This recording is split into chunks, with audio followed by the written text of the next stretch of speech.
Minister Ken Ofori-Atta says government is only spending a little of its annual expenditure to build what he calls a righteous state, whilst attaining a key nation transformation components, spirituality. Of course, government has in the last week been criticized following revelations that nearly 200 million cedis of taxpayers' money has so far been spent on the National Cathedral project. The minister has been rejecting claims that the expenditure is not budgeted for. Meanwhile, Northern MP Samuel Okujetu-Ablakwa, who has been at the forefront of the public criticism on Facebook, is describing the finance minister's response as unmitigated disaster. Well, he's been speaking to MFR Power on the probe.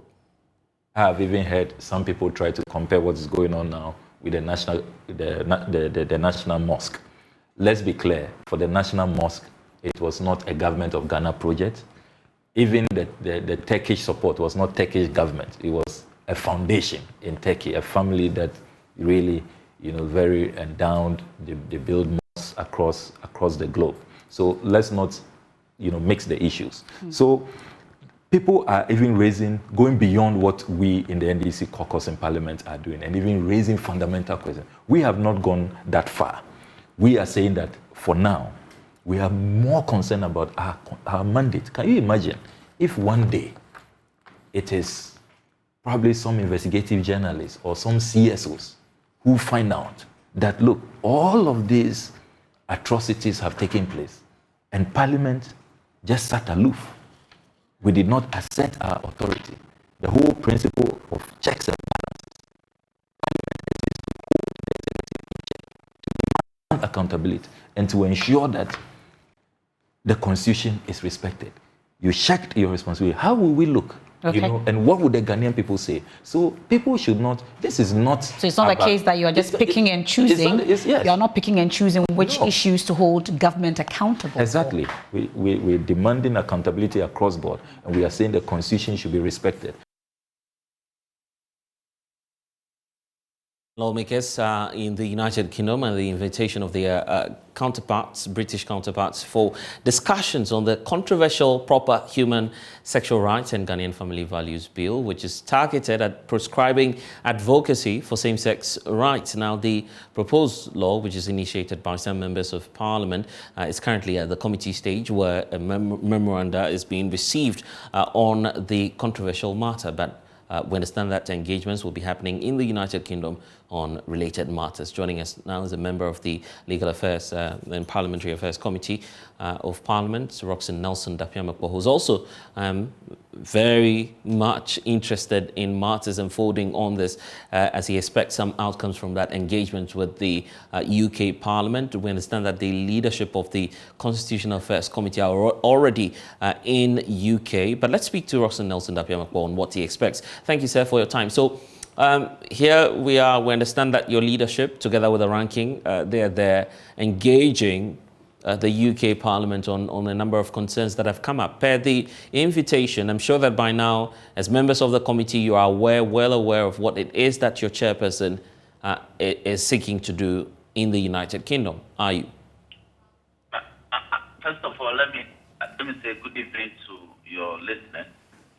As members of the committee who were not aware, we only got to know of this invitation when the chairman spoke about it on TV3 morning show on Saturday. And so it generated some debate on our platform in Parliament. Then he took the opportunity to announce. So clearly, the invitation was not even by the House of Commons of the British Parliament. The invitation is by the Commonwealth Parliamentary Association. And it is an annual event that Parliament of Ghana often participates in. And normally the invitation comes to the members of the Constitutional, Legal and Parliamentary Affairs Committee. So even the information surrounding the trip, he got it confused. That some of these issues will be on the table when the engagements happen. Yes, we appreciate the fact that the meeting of the Association of the Commonwealth Parliamentarians may want to table and as part of the agenda discussions on our bill, which is fine, and we expect them to vehemently defend our position in the matter as sponsors of the bill, first of all, as Parliament, and also as a country. And so we expect nothing than that. But then, obviously, we know the position of those of you who are sponsoring this, about the procedure and the processes. Do you feel that he is sufficiently equipped with the points and beliefs that you have in advocating that to the rest of the world and telling them why possibly we may have this piece of legislation passed? That is why it's shocking that such an invitation, which essentially will deal with the term of this bill before the committee, he failed to include even one members of the sponsors of the bill. You understand? But that is not the issue. What we are saying is that they are ambassadors of this country at that conference. They are supposed to carry the views, the general views of the people of this nation when they attend that conference. They ought not to be saying any other thing apart from advocating for the passage of the bill before them. Some say that what you're doing now, or perhaps what's happening in the United Kingdom, for instance, is beginning to buttress the point that even some of your members of parliament raised. International replication for Ghana's image as a beacon of democracy and some other issues relating to human rights. It's come up many times. Perhaps this may be another opportunity where, of course, our democratic credentials may be questioned. No. Why would our democratic credentials be questioned because we have the right to pass the law that suits our cultural norms and values? We are not the only country to have passed a similar law. Several countries in East Africa, including Uganda, have passed similar law. Uganda is also a member of the Commonwealth Parliamentary Association. So this is a zero-sum argument.